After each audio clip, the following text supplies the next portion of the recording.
কি যে হচ্ছে।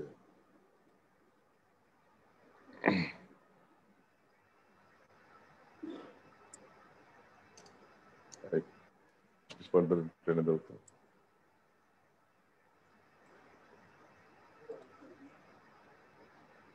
সবাইকে স্বাগত জানাচ্ছি প্রবাস দর্পণ নিয়মিত সংলাপে। আজকের বিষয় হচ্ছে পাট শিল্পের সংকট ও সম্ভাবনা। বাংলাদেশের অন্যতম অর্থকরী ফসল পাট 2017-18 অর্থ বছরে বাংলাদেশে 7,58,200 হেক্টর জমিতে থেকে প্রায় 89 লাখ বেল পাট উৎপাদিত হয়। দেশের 50 লাখ কৃষক সরাসরি পাট চাষে জড়িত। দেশের মোট রপ্তানি আয়ের শতকরা 3 থেকে 4 ভাগ আসে পাট ও পাটজাত পণ্য থেকে। পাট উৎপাদনের বিশ্বে ভারতের অবস্থান শীর্ষে এবং বাংলাদেশের অবস্থান দ্বিতীয় হলেও রপ্তানিতে বাংলাদেশের বিশ্বের প্রথম। বাংলাদেশের মোট পাট রপ্তানি 33% উৎপাদন করে এবং কাঁচা পাটের 90% রপ্তানি করে। পাটকে কেন্দ্র করে দেশে গড়ে উঠেছে অনেক শিল্প প্রতিষ্ঠান। গত জুন মাসে সরকারি 26টি পাট কল বন্ধ করে দেওয়া হয়েছে। এতে প্রায় 26,000 শ্রমিক কর্মচারী বেকার হয়ে পড়েছেন। এ নিয়ে চলছে আন্দোলন। সরকার পিপিপি মাধ্যমে এইসব কারখানা চালু করার সিদ্ধান্ত নিয়েছে। আমাদের আজকের সংলাপে অতিথি হিসেবে আছেন মাননীয় সংসদ সদস্য, শিল্প মন্ত্রণালয় সংসদীয় কমিটির স্থায়ী কমিটির সদস্য মোহাম্মদ সাইজুর রহমান খোকন। আমাদের সাথে আছেন সাবেক ছাত্রনেতা বাসন্তী কেন্দ্রীয় কমিটির সদস্য জনাব রাজুজ্জামান রতন। আমাদের সাথে আছেন পাট কল রক্ষা সম্মিলিত নাগরিক পরিষদের আহ্বায়ক অ্যাডভোকেট কুদরিত কুদা। আমাদের সাথে আছেন প্রবাস দর্পণ চট্টগ্রাম পূর্ব প্রধান শাহরি হাসান। সবাইকে স্বাগত জানিয়ে শুরু করছি আজকের সংলাপ। আমরা সংলাপের শুরুতেই প্রতিদিনই কোভিডের আপডেট নিয়ে আমরা প্রোগ্রাম শুরু করি। আজকে কোভিডের আপডেট জানতে যাব আমাদের চট্টগ্রাম ব্যুরো প্রধান শাহরি হাসানের কাছে। ধন্যবাদ জানাই আপনাকে। আজকের অধিবেশনে সম্মানিত আলোচক যারা আছেন এবং অনুষ্ঠান যারা দেখছেন এবং শুনছেন, সবাইকে সন্ধ্যাকালীন শুভেচ্ছা। বরাবরের মতো বলে রাখি, সরকারের স্বাস্থ্য অধিদপ্তর কিংবা সিভিল সার্জন অফিস থেকে কোভিড-19 সর্বশেষ তথ্য নিয়ে যে প্রেস বিজ্ঞপ্তিটি আমাদের কাছে গণমাধ্যমে দেওয়া হয়, সেটি আমরা আপনাদের কাছে উপস্থাপন করে থাকি। যদিও বেশ রাত হয়ে গেছে, এটি কিন্তু আজকের দুপুরের আগের সংবাদ। 24 ঘন্টা বলতে আমরা বুঝবো আজ সকালের পূর্ববর্তী 24 ঘন্টা। সরকারি এবং বেসরকারি ব্যবস্থাপনায় 117টি পরীক্ষাগারে কোভিড-19 নমুনা পরীক্ষা করা হয়েছে গত 24 ঘন্টায় 15,990 জনের। এতে কোভিড-19 শনাক্ত হয়েছে 2,212 জনের শরীরে। দুঃখজনকভাবে কোভিড-19 আক্রান্ত হয়ে গেল 24 ঘন্টায় মৃত্যুবরণ করেছেন 39 জন। গত 24 ঘন্টায় কোভিড-19 আক্রান্ত হওয়ার পর ঘরে কিংবা হাসপাতালে বিভিন্নভাবে চিকিৎসা সেবা নিয়ে সুস্থ হয়েছেন 1,749 জন। গত 24 ঘন্টায় আইসোলেশনে নেওয়া হয়েছে 181 জনকে। আইসোলেশন থেকে ছাড় দেওয়া হয়েছে 157 জনকে। এবার জানিয়ে রাখি, বাংলাদেশে এ পর্যন্ত কোভিড-19 নমুনা পরীক্ষা করা হয়েছে 25,72,952। এতে শনাক্ত হয়েছে 4,36,684 জনের শরীরে কোভিড-19। এ পর্যন্ত মৃত্যুবরণকারীর সংখ্যা কোভিড-19 আক্রান্ত হয়ে 6,254 জন। সুস্থ হয়েছেন এই যাবৎকাল 3,52,895 জন। এই মুহূর্তে আইসোলেশনে আছেন 12,194 জন এবং এই পর্যন্ত আইসোলেশন থেকে ছাড় দেওয়া হয়েছে 73,551 জন। এটি ছিল কোভিড-19 বাংলাদেশের সর্বশেষ চিত্র। প্রসঙ্গত জানিয়ে রাখি, কোভিড-19 গত 1-2 সপ্তাহ যাবৎ আবার ভয়ঙ্কর আকারে দাপিয়ে বেড়াচ্ছে এবং আজকে যে কোভিড-19 মৃত্যুবরণকারীর সংখ্যা, এটি গত 2 মাস আগে এই পর্যায়ে কিছুটা ছিল, কিন্তু গেল 2 মাস অনেক কম মৃত্যুবরণকারীর সংখ্যা ছিল কোভিড-19। আজ 39, প্রায় 40-এর কোঠা। এছাড়া আমাদের জানাশোনা গণমাধ্যমের তথ্য এবং অন্যান্য পরিক্রমায় দেখা গেছে কোভিড-19 আক্রান্তের পরিমাণ প্রচুর পরিমাণ বাড়ছে। এ বিষয়ে আমাদের সরকার এবং সংশ্লিষ্ট মহল যারা আছেন এবং সাধারণ জনগণকে আরো সচেতন হওয়া প্রয়োজন বলে বিশেষজ্ঞরা মনে করেন। ধন্যবাদ আপনাদেরকে। ধন্যবাদ শাহরিয়ার ভাই। আমি অনুরোধ করবো আমাদের মাননীয় সংসদ সদস্য এবং আমাদের কুদা ভাইকে আপনাদের হোয়াটসঅ্যাপে আমি লিঙ্ক দিয়ে দিচ্ছি অনুষ্ঠানের, যদি শেয়ার করেন তাহলে আপনাদের যারা ফেসবুকের যারা দর্শক আছেন ওনারা অনেকেই দেখতে পাবেন। আমরা আজকে যে বিষয় নিয়ে কথা বলতেছি পাট শিল্পর যে সংকট ও সম্ভাবনা নিয়ে, আমি শুরুতেই যাব। আমরা জানি যে এই পাটকল 26টি পাটকল বন্ধ হওয়ার পর থেকে বিশেষ করে সারা বাংলাদেশে আন্দোলন হচ্ছে এবং খুলনাতে যে মূল আন্দোলন হচ্ছে, কিছুদিন পূর্বে খুলনাতে আন্দোলন সময় বামপন্থের বিভিন্ন সংগঠনের নেতৃবৃন্দ গ্রেপ্তার করা হয়েছে, এবং ওই আন্দোলনে যারা মূল নেতৃত্ব দিচ্ছেন তাদেরই একজন আমাদের সাথে আছেন, যিনি অ্যাডভোকেট কুদরতি কুদা, যিনি আহ্বায়ক পাটকল রক্ষা সমিতি নাগরিক পরিষদের। কুদা ভাই, আপনি একটু আনমিউট করতে হবে প্লিজ, একটু আপনাকে। জি, আমরা দেখতে পেয়েছি যে আমরা খুলনাতে এই পাটকল নিয়ে দীর্ঘদিন আন্দোলন করছেন, এবং এই ব্যাপারটা আপনার সর্বশেষ অবস্থা কি? আপনারা মানে কি, আমরা জানি আগামীকালকে একটা আন্দোলন মানে কর্মসূচি আছে সারা বাংলাদেশ জুড়ে, তো এবার কি বলবেন? ধন্যবাদ আপনাকে। আপনি তো বলেছেনই যে পাটের যে বাজার এবং আন্তর্জাতিকভাবে পাট এখন কিন্তু অত্যন্ত গুরুত্বপূর্ণ, এবং পাটের বাজার যখন আন্তর্জাতিকভাবে বাড়ছে, ঠিক এইরকম একটি মুহূর্তে বাংলাদেশে 26টি পাট কল, অর্থাৎ 25টি চালু আছে, একটি মামলাজনিত কারণে আগে থেকেই বন্ধ। 26টি এর মধ্যে 25টি পাটকল বন্ধ করে দেওয়া, এটি একটি অকল্পনীয় ব্যাপার, এবং এটিতে আমাদের কাছে মনে হয় যেটি সরকারের একটি দুরভিসন্ধি ছাড়া কিছু না। কারণ বিশ্ববাজারে এখন পাটের চাহিদা বাড়ছে, এবং আমরা মনে করি যে রাষ্ট্রায়ত্ত পাটকল চালু থাকলে এবং বেসরকারি যে পাটকলগুলো বাংলাদেশে প্রতিষ্ঠিত হচ্ছে, এই দুটোর মধ্যে শ্রমিকদের স্বার্থ সংরক্ষণে একটি ব্যালেন্স তৈরি হয়, চেক অ্যান্ড ব্যালেন্স। কেননা আমরা গার্মেন্ট সেক্টরে জানি এখানে চেক অ্যান্ড ব্যালেন্স নাই, এবং যার জন্য কোভিডেও 50,000 কোটি টাকা নেওয়ার পরেও তারা কিন্তু এই গার্মেন্ট শ্রমিকের টাকা পাচ্ছে না। সুতরাং পাট সেক্টরে কিন্তু চেক অ্যান্ড ব্যালেন্স দরকার, এবং রাষ্ট্রের সম্পত্তি এটা রাষ্ট্রের কাছেই থাকবে, সরকার এর জিম্মাদার। সুতরাং আমাদের কথা হচ্ছে যে আজকের 30,000-এর উপরে শ্রমিকরা সরাসরি এই পাটের সেক্টরের সাথে যুক্ত, কিন্তু বাংলাদেশে টোটালি যদি আমরা চিন্তা করি প্রায় 3 কোটি মানুষ, অর্থাৎ পাট চাষি, পাট শ্রমিক, পাট মিল অঞ্চলে যারা জীবন জীবিকা বিভিন্ন দোকানপাটের মধ্যে নির্বাহ করে, যারা বিভিন্ন পাট যন্ত্রাংশ তৈরির সাথে যুক্ত, এরা এই সব মিলিয়ে কিন্তু 3 কোটির উপরে মানুষ কিন্তু পাট শিল্পের সাথে জড়িত। সুতরাং এইরকম একটি সময় এই পাটকলগুলো বন্ধ করে দেওয়ায় একটি দুর্বিষহ অবস্থা শ্রমিকদের মধ্যে দেখা দিচ্ছে। সুতরাং আমরা কিন্তু একটি নাগরিক হিসাবে, সচেতন নাগরিক হিসাবে আমরা সরকারের কাছে এটা দাবি করেছি, আমরা বলেছি। এবং সবচেয়ে আশ্চর্য ব্যাপার হচ্ছে যারা পাট শ্রমিক, যারা সিবিএ নন সিবিএ বলি, যারা পাট আন্দোলনের সাথে যুক্ত, তারা রহস্যজনক ভাবে তারা কিন্তু এই আন্দোলন থেকে নির্লিপ্ত আছে, এবং বাম রাজনীতিও যারা যুক্ত আছেন, যারা জনগণের কথা বলেন, তারাও কিন্তু একটা পর্যায়ে কিন্তু থমকে গিয়েছিলেন। আমরা নাগরিকরা সম্মিলিতভাবে খুলনায় এই আন্দোলনটা প্রথম শুরু করি, যে আমরা নাগরিকের প্রেক্ষাপটে আমাদের সরকারের কাছে দাবিটি তোলা উচিত যে এই সময় পাট কল বন্ধ করা কোনোভাবেই যৌক্তিক নয়, বরঞ্চ শ্রমিকদের এই রাষ্ট্রায়ত্ত পাটকল রাষ্ট্রীয় ভাবে পরিচালনা করা উচিত।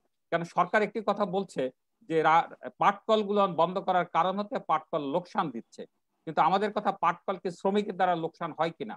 পাটকল লোকসান হচ্ছে বিজেএমসির দুর্নীতির কারণে, তাদের পরিকল্পনাহীনতার কারণে, লাল ফিতার দৌরত্বের কারণে। যখন প্রাইভেট সেক্টর গুলো পাট কেনে, বিজেএমসি তখন কিন্তু চুপ করে বসে থাকে। বিজেএমসি যখন পাট কেনার হুকুম দেয়, তখন হচ্ছে যখন 1200 টাকার পাট মন যখন প্রাইভেট সেক্টর কেনে, বিজেএমসি তখন কেনে 2200 টাকা ধরে। এবং দুর্নীতি শুধু বিজেএমসির মধ্যে নাই, স্থানীয় পর্যায়ে যে পাট কলগুলো যারা ব্যবস্থাপনায় আছেন, তারাও কুষ্টিয়াতে যখন যে পাট কেনে 2600 টাকা দরে, সেই পাট দেখাচ্ছে নীলফামারী থেকে আনছে, অর্থাৎ পরিবহনের একটা দুর্নীতি। তারা পাট কেনার পরেও নানান ধরনের পাটের কিন্তু ভিজানো, পাটে বালি মিশানো, নানান দুর্নীতির কারণে পাট কল কিন্তু আজকের দুর্নীতির তার প্রান্তে, এবং দুর্নীতির কথা বলছে তারা।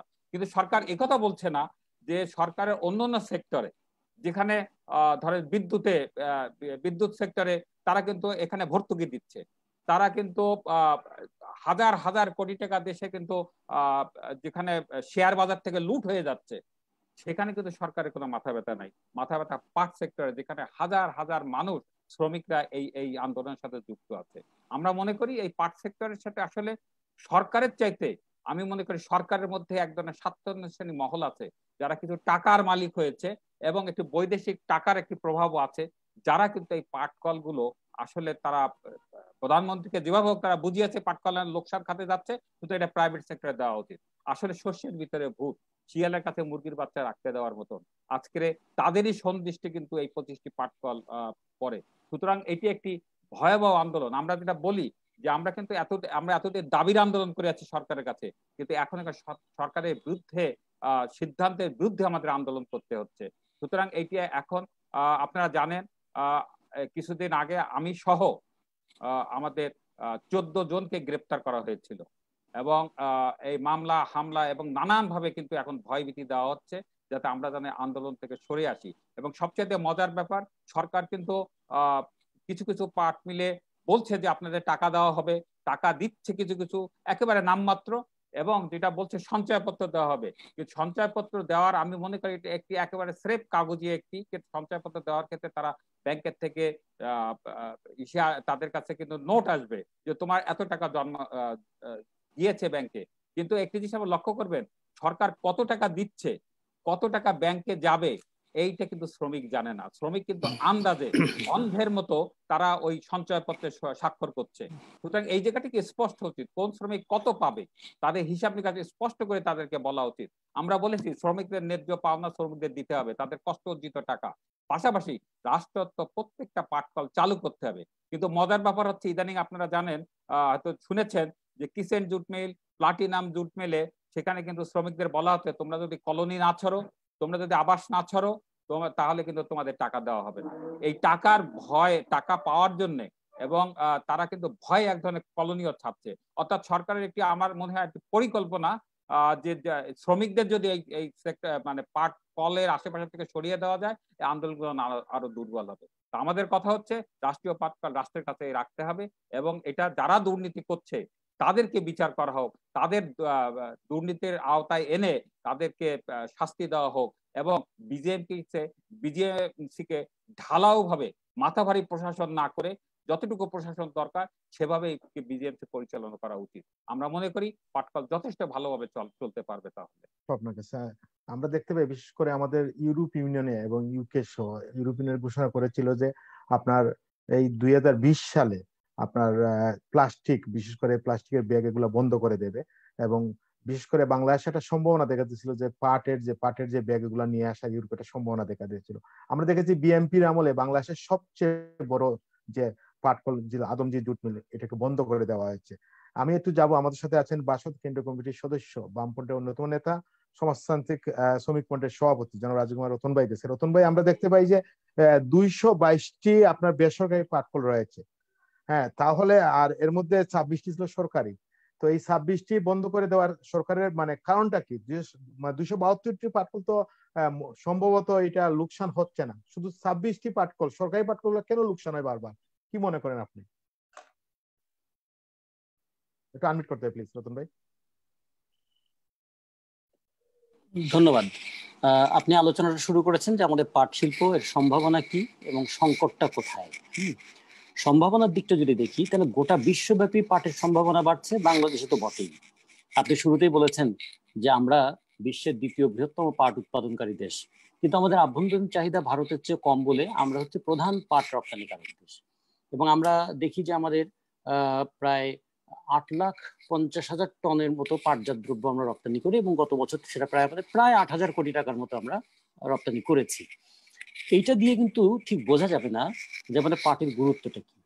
আমাদের বুঝতে হবে এখানে যে যেমন ধরুন আমাদের দেশে 17 ধরনের পণ্য আছে, ধান, পাট, ভুট্টা, গম, ধান, চাল, ভুট্টা, গম, কিংবা রসুন, আদা, পেঁয়াজ, এরকম যদি ধরি তাহলে আমরা প্রায় 17টা পণ্য, আমাদের প্রায় 4.5 থেকে 5 কোটি টন পণ্য আমরা কিন্তু পাটের বস্তা দিয়ে আমরা ক্যারি করতে পারি। সেই সম্ভাবনাটা হিসাব করলে দেখা যায় বছরে আমাদের 100 কোটির বেশি বস্তা লাগে।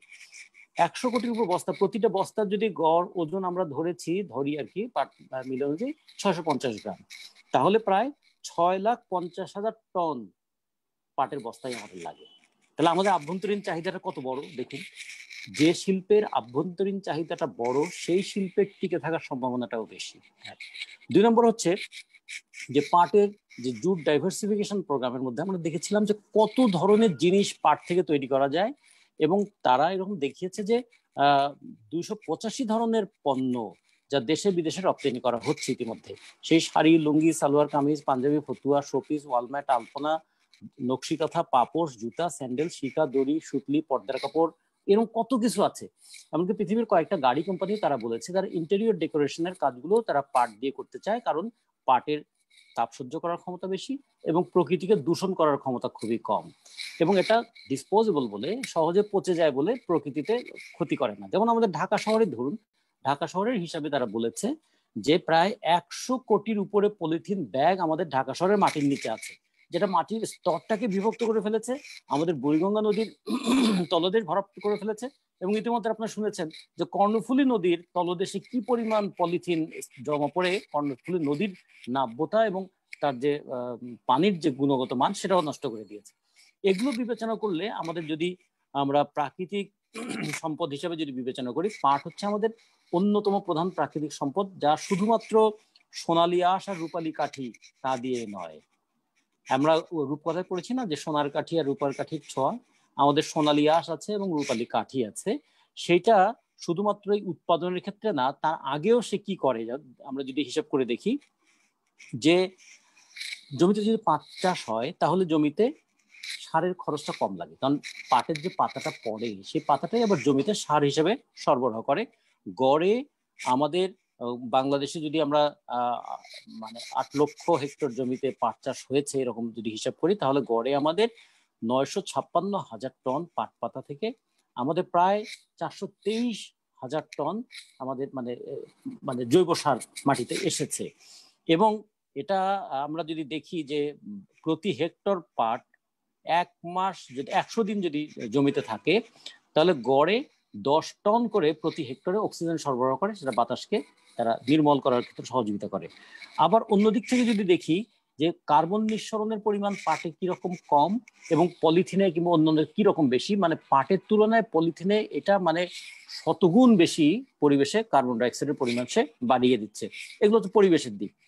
আমি রপ্তানির দিকটা বললাম, আমাদের কৃষির সঙ্গে যুক্ত আমাদের মাটির উর্বরতার কথা যদি বলি, আর তার সঙ্গে যদি বলি আমাদের পাটের সঙ্গে যুক্ত যে 26টা পাটকল, তার সম্পদ কি পরিমাণ আছে, তার একটা বিজিএমসির হিসাব হলো ঢাকায় আছে স্থাবর এবং অস্থাবর সম্পদ মিলে 8,655 কোটি টাকার, চট্টগ্রামে আছে 6,718 কোটি টাকা, খুলনায় আছে 9,656 কোটি টাকা, আর হচ্ছে 3টা যে নন জুট আছে তাদের ক্ষেত্রে আছে 323 কোটি টাকা। সব মিলে বলছেন তার স্থাবর এবং অস্থাবর সম্পত্তির পরিমাণ 25,352 কোটি টাকা।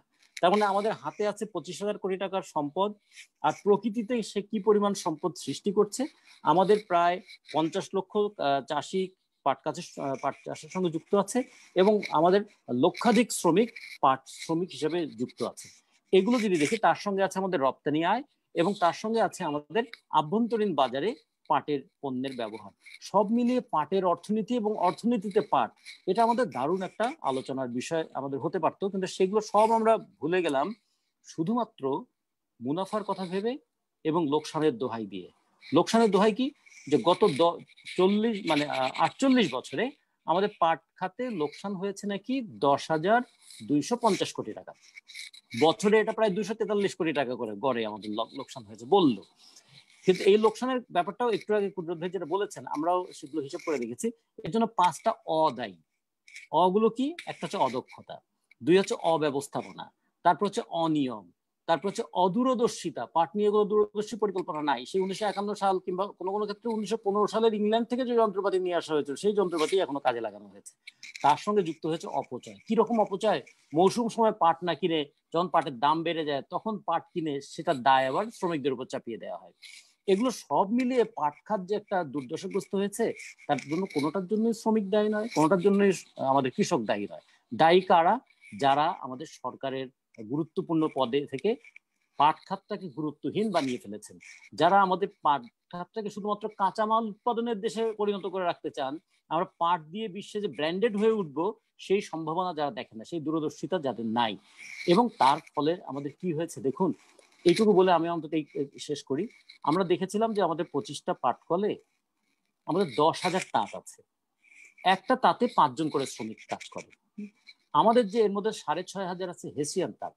হেসিয়ান তাঁতগুলো অনেক পুরনো হয়ে যাওয়ার কারণে তাদের উৎপাদন ক্ষমতা কমতে কমতে এখন প্রতি তাঁতে 9 টন থেকে 10 টনের বেশি নয়। আমরা বলেছিলাম নতুন তাঁত দিয়ে যদি এটাকে রিপ্লেস করা হয়, তাহলে এই 6,000 হেসিয়ান তাঁতকে রিপ্লেস করতে গেলে কত টাকা লাগবে? একটা নতুন তাঁতের দাম হচ্ছে 10 লাখ টাকা। তাহলে আমাদের যদি 6,000 তাঁতকে রিপ্লেস করি তাহলে 600 কোটি টাকা আমাদের লাগবে। রিপ্লেসমেন্টের খরচটা কি, এর কাঁচা মানে যন্ত্রাংশ কি লাগবে, এবং রিপ্লেস করতে যদি 4 মাস থেকে 6 মাস সময় লাগে, সেই 6 মাস যদি শ্রমিকদের বেতন কতটুকু দেওয়া হবে, এবং পাটের জন্য, কাঁচা পাটের জন্য বাফার স্টক হিসেবে আমাদের হাতে কত টাকা রাখতে হবে, হিসেব করে দেখেছেন যে 1200 কোটি টাকা যদি বরাদ্দ করা হয় তাহলে পাটকলগুলোকে আধুনিক করা যাবে, পাটের উৎপাদন 4 গুণ বাড়ানো যাবে। আমরা বাসদের পক্ষ থেকে, বাম জোটের পক্ষ থেকে এবং আমাদের শ্রমিক স্কপের পক্ষ থেকে, শ্রমিক ফ্রন্টের পক্ষ থেকে হিসাবগুলো দিয়েছি, আমরা প্রধানমন্ত্রীর কাছে পর্যন্ত দিয়েছি, আমাদের আমাদের শ্রম প্রতিমন্ত্রীর কাছে দিয়েছি, যে তাহলে আমাদের শ্রমিকদের 25,000 টাকা করে মাসিক বেতন দিয়েও আমরা উৎপাদন 4 গুণ বাড়াতে পারবো, আমাদের লোকসান কমাতে পারবো, পাটকে লাভজনক করা যাবে, কাঁচা পাটের প্রয়োজনটা বাড়বে এবং পাটজাত দ্রব্যের উৎপাদন বাড়বে। কিন্তু আমাদের সেই কথাটা কানে গেল না। কানে গেল কোন কথাটা, যে PPP, private partner, public private পার্টনারশিপের নামে প্রথমে তারা বললেন, তারপরে তারা বলছেন লিজ দেবেন, দিয়ে তারা কি করবেন, পাটকলগুলো বিক্রি করে দেবেন, এবং সেই বিক্রি করে দেওয়ার জন্য শ্রমিককে তাড়াতে হবে, যেটা একটু তাদের মিল থেকেও তাড়িয়ে দিতে হবে। তাড়িয়ে দিয়ে দেওয়ার জন্য 5,000 কোটি টাকা বরাদ্দ করতে রাষ্ট্রের একটুকু অসুবিধা হলো না, কিন্তু 1200 কোটি টাকা বরাদ্দ করে আমাদের পাটকলকে আধুনিক করতে তাদের অনেক কষ্ট হলো। এখান থেকে বোঝা যায় যে পরিকল্পনা কোন লক্ষ্যে পরিচালিত হচ্ছে।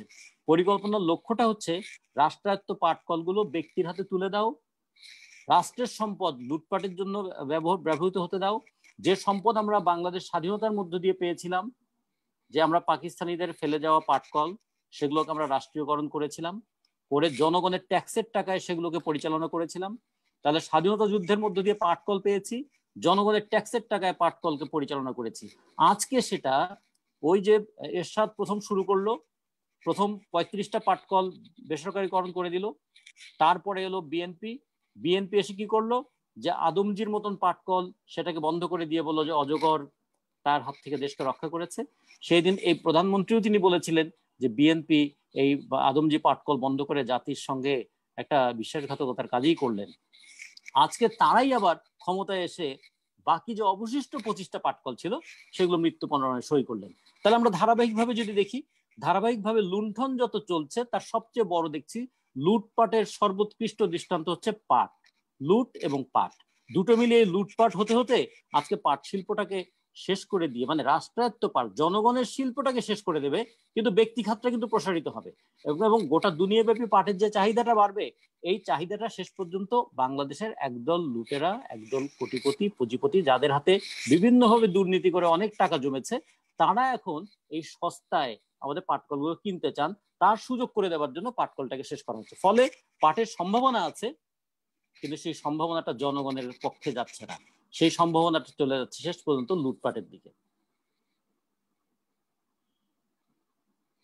ধন্যবাদ রতন ভাই, ধন্যবাদ জানাচ্ছি। আমরা পাটকে সোনালী আঁশ বলি, আমরা সবাই সোনালী আঁশ বলি, কিন্তু এখন এই পাটের কারণে একদিকে কোভিড-19 আমরা জানি সারা বিশ্বে মহামারী, মানুষের মধ্যে বেকারত্ব বাড়ছে, এবং সাথে সাথে এই যে এই 26টি পাটকল বন্ধ হওয়ার পর কয়েক লক্ষ মানুষ অমানবিক জীবনযাপন করছে, আমরা যা বিভিন্ন মিডিয়া দেখতে পাই। আমাদের সাথে আছেন আজকে মাননীয় সংসদ সদস্য মোহাম্মদ সাইদুজ্জামান খোকন ভাই, যিনি হচ্ছেন শিল্প মন্ত্রণালয় সম্পর্কিত সংসদীয় কমিটির সদস্য। আমি যাব খোকন ভাইয়ের কাছে। খোকন ভাই, রতন ভাই এবং আমাদের আজকে ক্ষুদা ভাই অনেক তথ্য দিলেন, আপনি সংসদীয় কমিটির সদস্য হিসাবে কি বলবেন? একটু আনমিট করতে হবে খোকন ভাই, কাইন্ডলি।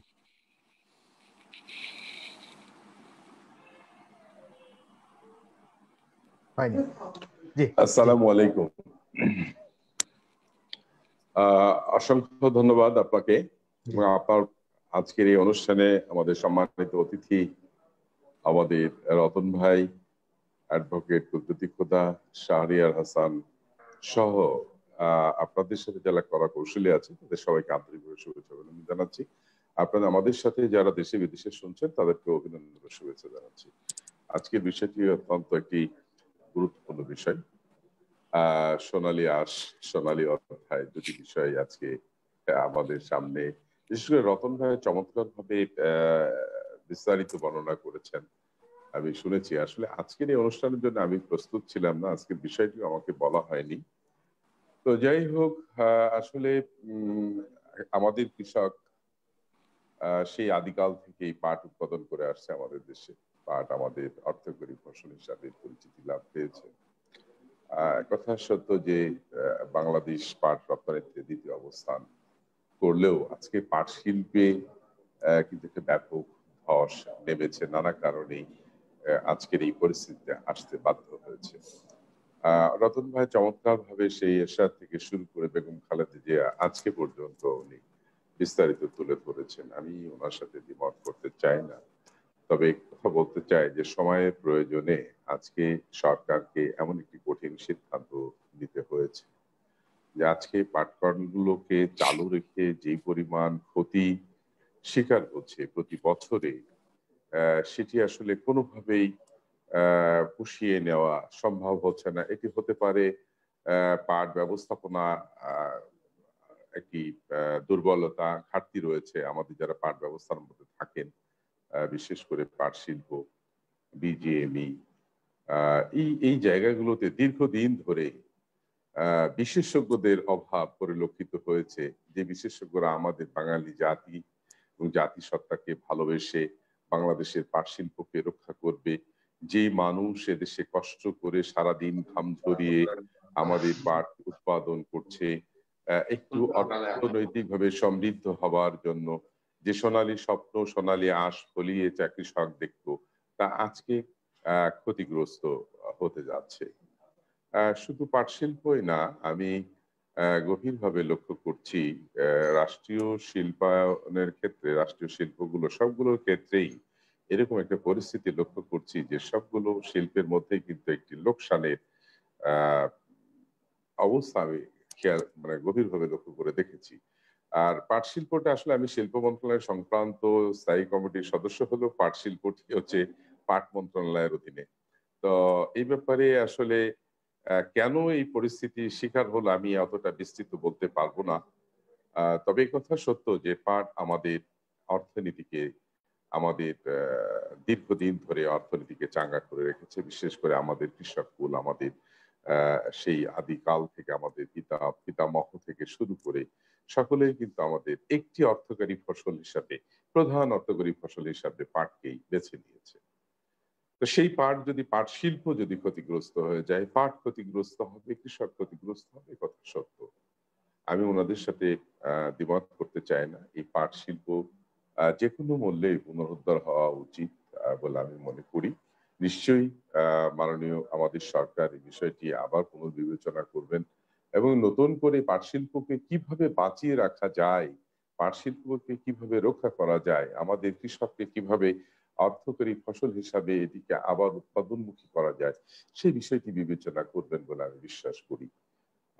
আর আমাদের কুদরতি খুদা সাহেব আন্দোলনের কথা বলেছেন, শ্রমিকদের কথা বলেছেন। আসলে সরকার কিন্তু যখন পাট শিল্পটা বন্ধ করেছে তখন কিন্তু শ্রমিকদের কথা বিবেচনা করেই করেছে। সেটা যেই পরিকল্পনার মধ্য দিয়েই করুক না কেন, সেটা আপনি বলেছেন। আজকে শ্রমিকদের ওখান থেকে সরিয়ে দেওয়া হয়েছে, নানা কারণে নানান ভাবে আন্দোলনকে বাধাগ্রস্ত করছে।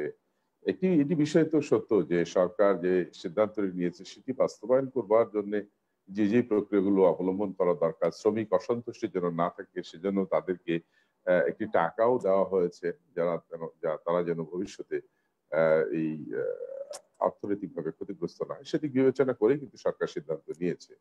তো আশা করতে চাই যে আরো ভালো কিছু হয়তো আমরা পাবো। এই প্রত্যাশা নিয়ে আমি আপনাদের সাথে আবারও বলছি যে পাট শিল্প বেঁচে থাকা দরকার, পাট শিল্পর উন্নয়ন হওয়া দরকার।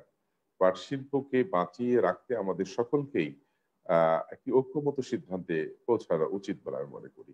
ধন্যবাদ। ধন্যবাদ খোকন ভাই। আবার আসতেছি, আমাদের সাথে সংযুক্ত হয়েছে বাহরাইন বাংলাদেশ ওয়েলফেয়ারের প্রতিষ্ঠা সভাপতি তাউদ্দিন সিকান্দর ভাই। তাউদ্দিন ভাই স্বাগত জানাচ্ছি আপনাকে। তাউদ্দিন ভাই একটু শেয়ার করবেন, আমরা একটু প্রবাসী দিনে একটু কথা বলবো। আমি যাব, আমাদের সাথে আছেন চট্টগ্রাম পূর্বতন শাহরি আছেন। শাহরি আছেন ভাই, একটু আপনি আমাদের অতিথির বক্তব্য শুনলেন এবং অনেক দর্শক অনেক মন্তব্য করেছেন, যদি একটু বলেন প্লিজ। ধন্যবাদ আপনাকে।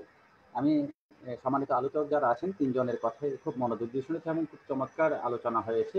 আমাদের একটা অর্থকরী ফসল বলতে গেলে বাংলাদেশের এক সময়ের জগৎ বিখ্যাত, বিশ্ববিখ্যাত একটা অর্থকরী ফসল, সেটি নিয়ে আপনারা চমৎকার আলোচনা করেছেন। এই বিষয়ে আমি এত বেশি আমার এই বিষয়টা সম্পর্কে ধারণা বা জ্ঞান নেই, তবে আমি আমার একজন নাগরিক হিসাবে কিংবা গণমাধ্যম কর্মী হিসাবে আজকের যারা আলোচক আছেন এবং মাননীয় সংসদ সদস্য যেখানে উপস্থিত আছেন তাদের দৃষ্টি আকর্ষণকে ছোট্ট করে শুধু এটুকুই বলবো যে আমরা ছোটবেলায় পরীক্ষায় পাশ করেছি পাট সম্পর্কিত প্রশ্নের উত্তর লিখে বা কৃষিতে পাটের যে প্রভাব সেটির উপর রচনা লিখে আমরা পরীক্ষায় পাশ করে আমরা লেখাপড়া শিখে করে উপরের দিকে এসেছি। তখন আমরা ভেবেছি যে আমার দেশের জন্য পাট কত গুরুত্বপূর্ণ একটা জায়গা দখল করে আছে। আমি এও জানি যে আমি একবার এই পাট থেকে যে কার্পেট উৎপাদন করা হয়, কার্পেট তৈরি করা হয়, সে কার্পেট বাইরে দেশে রপ্তানি করা হতো। তো আমি বাইরের যারা ক্রেতা আছে তাদেরকে দেখেছি, ওরা যখন শুনতো যে পাট থেকে এই কার্পেট তৈরি করা হয়েছে, ওরা অনেকটা অবিশ্বাস্য মনে করতো, অনেক অবাক হয়ে যেত ওরা। এবং দেখা গেছে আমি একটা ইয়েতে ছিলাম, আন্তর্জাতিক বাণিজ্য মেলায় ছিলাম দেশের বাইরে, সেখানে দেখেছি বাংলাদেশের জুটের পাট কেনার জন্য ওরা অগ্রিম পেমেন্ট করে দিত, 2 দিন পরে এসে নিয়ে যেত। কিন্তু পাশে অন্যান্য দেশে যে পাটের প্যাভিলিয়ন গুলো ছিল সেখানে বিক্রির পরিমাণ বাংলাদেশের কার্পেটের থেকে অনেক অনেক অনেক কম ছিল। অর্থাৎ আমি কথাটা এই জন্যই বলেছি, পাট থেকে তো অনেক ধরনের উপকার আছে। আমি ছোট্ট একটা বিষয় তুলে আনলাম। তো যে বিষয়টি রাজ্জাকুজ্জামান রতন ভাই বলেছেন, এখানে আজকে যিনি যারা আলোচনা করেছেন তাদের মধ্যে আপনার জনাব অ্যাডভোকেট কুদরতি খোদা, তিনি চমৎকারভাবে বিশ্লেষণ করেছেন পাটের বর্তমান পরিস্থিতি এবং এটি নিয়ে সরকার কিংবা যারা সংশ্লিষ্ট মহল আছেন তাদের কি আচার আচরণ বা তারা কি করতে চাইছেন বা কি হচ্ছে শ্রমিকদের কি অবস্থা সেটি তিনি তুলে ধরেছেন। রাজ্জাকুজ্জামান রতন গুণী আলোচক, যিনি পাটের আভ্যন্তরীণ বহুল চাহিদা, আমাদের দেশে যে বহুল চাহিদা সেটি তুলে এনেছেন। পাট অন্যতম প্রাকৃতিক সম্পদ, অর্থকরী সম্পদের বাইরেও যেটা প্রাকৃতিক সম্পদ অন্যতম, সেটি তুলে এনেছেন। পাট চাষে আমাদের পরিবেশের যে উপকারিতা সে বিষয়টি এনেছেন। নীতি নির্ধারক মহলের অদূরদর্শিতা, অব্যবস্থাপনা, বহির্বিশ্বে পাটের বিশাল চাহিদা ইত্যাদি সবগুলো বিষয় তিনি এনেছেন। শ্রমিকদেরকে তাড়িয়ে দিয়ে নতুন করে ব্যক্তি বা প্রাইভেট স্বার্থকে সুযোগ করে দেওয়ার কোনো চক্রান্ত হচ্ছে, এই ধরনের একটা অভিমত তিনি পোষণ করেছেন। মাননীয় সংসদ সদস্য শাহিদুজ্জামান খোকন এমপি, তিনি চমৎকারভাবে তার আলোচনায় পাটের বিষয়টি তুলে এনেছেন। তিনি যেহেতু শিল্প মন্ত্রণালয়ের স্থায়ী কমিটির সাথে সংশ্লিষ্ট, স্বাভাবিকভাবে তিনি খুব চমৎকার করে বলেছেন পাট মন্ত্রণালয়ের বিষয় দেখাশোনা করেন।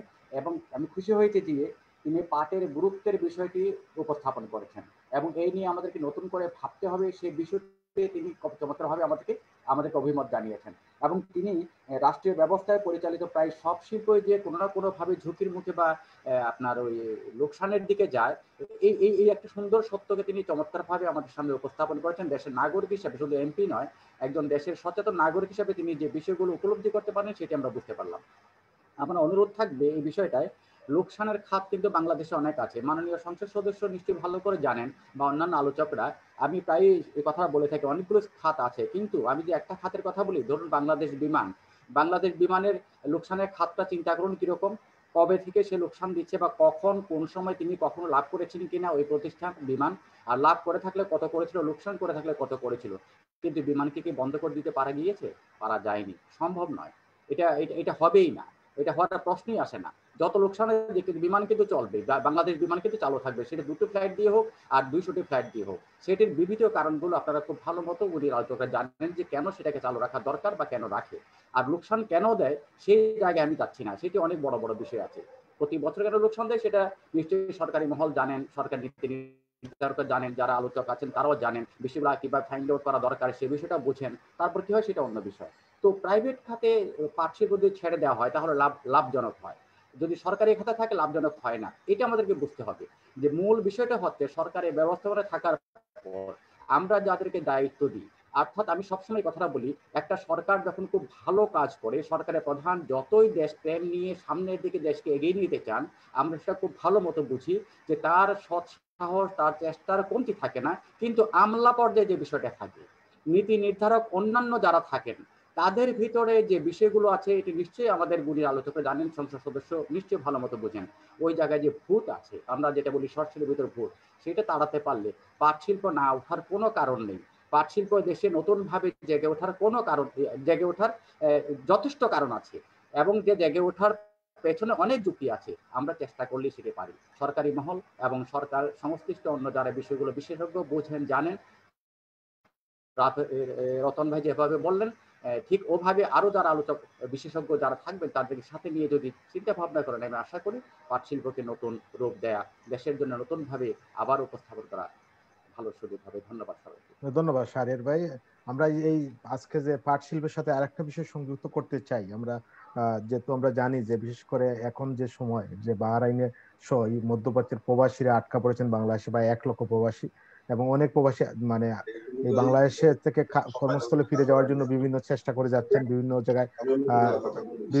জায়গায় স্মারকলিপি দিয়েছেন, কিন্তু এখন কোনো সুরা হয়নি। আমাদের সাথে সংযুক্ত হয়েছেন বাহরাইন বাংলাদেশ কমিটির সভাপতি তাজউদ্দিন সিকান্দর ভাই। সিকান্দর ভাই, একটু সংক্ষিপ্ত বলেন বাহরাইনের বর্তমান কি অবস্থায় আছে 3000 প্রবাসী বাংলাদেশি। আমাদের ময়মনসিংহেও 200 আছেন, হয়তো উনি এ ব্যাপারে একটু বলেন যদি প্লিজ। ধন্যবাদ রূপক দাদা, আপনাকে ধন্যবাদ আজকের এই অনুষ্ঠানে যারা সংযুক্ত হয়েছেন, বিশেষ করে মাননীয় এমপি মহোদয়। আমার সাথে বোধহয় আরেকটি লাইভে ছিলেন, উনি লাইন ডিসকানেক্টেড হয়েছিল সম্ভবত কিছুদিন পূর্বে। সো খুবই মানবিক কথাবার্তা শুনেছি ওনার। সো আমরা বাংলাদেশি যারা প্রবাসে আছি, প্রবাসের তো বিভিন্ন সমস্যা দেখা দিয়েছে করোনা পরিস্থিতি শুরু থেকে এই পর্যন্ত। বিশেষ যে সমস্যাগুলো হচ্ছে সেটা হলো আপনার যারা বাংলাদেশে আটকা পড়েছেন তারা আসতে পারছেন না, আর যারা বাহরাইনে আটকা পড়েছেন বা সৌদি আরব বা দুবাই, কাতার, কুয়েতে যারা এখানে অনেক অসুস্থ রোগী আছেন যারা দেশে ফিরতে পারছেন না, তাদের কাছে টাকা পয়সা নেই, টিকিটের টাকা নেই, এবং অনেকেই আছে খাবারের টাকা পর্যন্ত নেই। আমি আসলে সত্যি কথা বলতে আমাকে রূপক দা আপনাকে ধন্যবাদ, আপনি আমাকে প্রোগ্রামে রাখার চেষ্টা করেন আর আমিও থাকার চেষ্টা করি। তার মানে হচ্ছে এটাই যে আমাদের এই কথাবার্তাগুলো যাতে আমাদের সংসদ সদস্য মহোদয় যেহেতু থাকেন আপনার প্রোগ্রামে, তাদের কাছে পৌঁছে দেওয়া। আমি সরি আসলে আপনার প্রোগ্রামের শুরু থেকে থাকতে পারি নাই, কারণ আমি আসলে পাবলিক নিয়ে খুবই ঝামেলায় থাকি। আমার সামনে এখনই আমার সামনে যদি আমি একটু ক্যামেরা এদিকে করে দেখাই, দেখেন আমার সামনে লোক আছেন, এইদিকে দেখেন এই যে আমার সামনে লোক আছেন। আমি আসলে বন্ধ হয়ে গেছে। জি তাজউদ্দিন বলেন। আমরা আজকে অন্য বিষয় নিয়ে কথা বলছি, আমরা এর মধ্যে একটু আমরা বাহরাইনের বিষয়টা নিয়ে আসতে যাচ্ছি। আমরা একটু ক্যামেরাটা অন করতে হবে তাজউদ্দিন ভাই। আমরা মূলত আজকে পাট শিল্প এর সংকট ও সম্ভাবনা নিয়ে কথা বলছি। এর ফাঁকে যেহেতু বাহরাইনে মধ্যপ্রাচ্যে অনেক সমস্যা চলছে, এর জন্য আপনাকে আমরা সংযুক্ত করেছি। আপনাকে একটু আনমিউট করতে হবে, ক্যামেরা অন করতে হবে।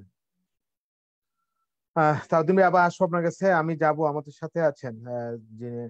তাজউদ্দিন ভাই কি শুনতে পাচ্ছেন?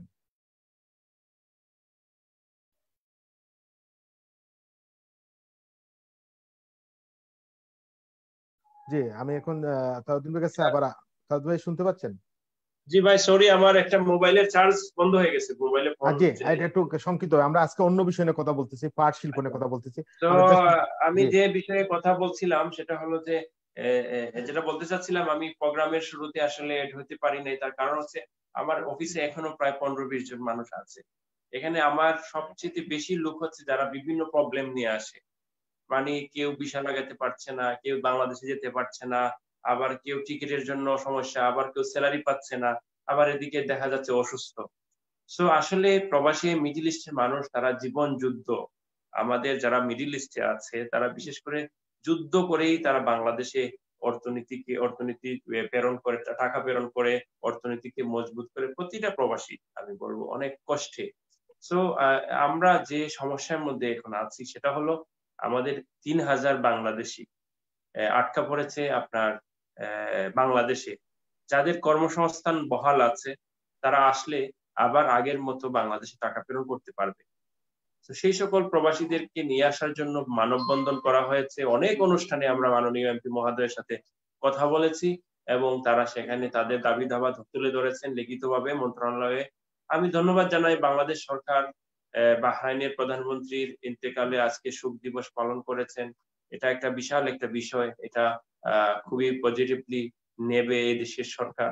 আর বাকি যে বিষয়গুলো আছে, মাননীয় সংসদ সদস্যের কাছে আমার একটা অনুরোধ হচ্ছে যে আমরা কিন্তু আমাদের প্রবাসীদের কিন্তু স্থানীয় কোনো মন্ত্রী বা স্থানীয় কোনো এমপিদেরকে আমরা আমাদের জন্য সবাই মনে করি আমরা স্থানীয়, কারণ প্রবাসীদের জন্য সকল এমপি মন্ত্রী কিন্তু সমান। মানে আমাদের নির্বাচনী এলাকার এমপি হোক আর ঢাকার মন্ত্রী হোক আর মেহেরপুরের মন্ত্রী এমপি হোক, আমাদের জন্য সকল এমপি আর সকল মন্ত্রী কিন্তু সমান। সেই হিসাবে আমাদের দাবি হচ্ছে আপনি একজন সংসদ সদস্য, মাননীয় সংসদ সদস্য হিসাবে আপনার অবশ্যই কথা বলার সুযোগ আছে। আপনার অবশ্যই আমাদের এই বিষয়গুলো আপনারা যদি তুলে ধরেন, এক এক করে যদি আপনারা শুধু মন্ত্রী মহোদয়কে একটা ফোন বলেন, হয়তোবা তাদের এই বিষয়গুলো স্মরণ হবে এবং আমাদের এই আটকা পড়া প্রবাসীদেরকে সাউন্ড কমে গেছে। ধন্যবাদ আপনাকে। আটকা পড়া প্রবাসীরা আপনাদের এই সহযোগিতায় তারা যদি আসতে পেরে তাদের পরিবার পরিজন সচ্ছল হবে, আবার আগের মতো কাজ করবে, টাকা প্রেরণ করবে, বাংলাদেশ অর্থনীতিতে সেই ভূমিকা পালন করবে এবং এই প্রবাসীরাও, সেটা আমরা আশা করি। ধন্যবাদ আপনাদের সবাইকে আজকে আমাকে এই প্রোগ্রামে সুযোগ দেওয়ার জন্য। ধন্যবাদ তাজউদ্দিন ভাই, আপনার ধন্যবাদ জানাচ্ছি, কৃতজ্ঞতা জানাচ্ছি আপনাদের সময় দেওয়ার জন্য। আমরা যে বিষয়ে আজকে কথা বলছিলাম পাট কলের আপনার সমস্যা, সংকট ও সম্ভাবনা। আমি এখন যাব, আমাদের সাথে আছেন পাট কল রক্ষা সম্মানিত নাগরিক পরিষদের আহ্বায়ক অ্যাডভোকেট কুদরতি কুদা। কুদরতি কুদা ভাইয়ের কাছে যাব।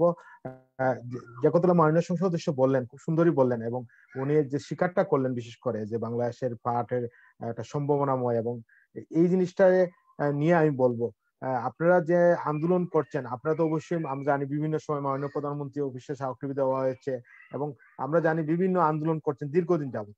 আপনি কি মনে করেন সরকার কেন এই ব্যাপারটা সমস্যার সমাধান করছে না? কুদরতি কুদা ভাই প্লিজ একটু আনমিউট করতে হবে।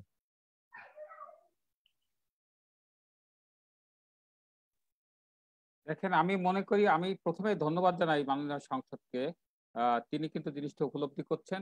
আমি মনে করি সরকারও উপলব্ধি করে না তা না, এটি গণতান্ত্রিক সরকারের উপলব্ধির বাইরে নয়, কিন্তু তারপরেও এটি নেপথ্য কোথায় একটি প্রেশার আছে যে তিনি উপলব্ধি করেও এটাকে বাস্তবায়ন করতে পারছেন না।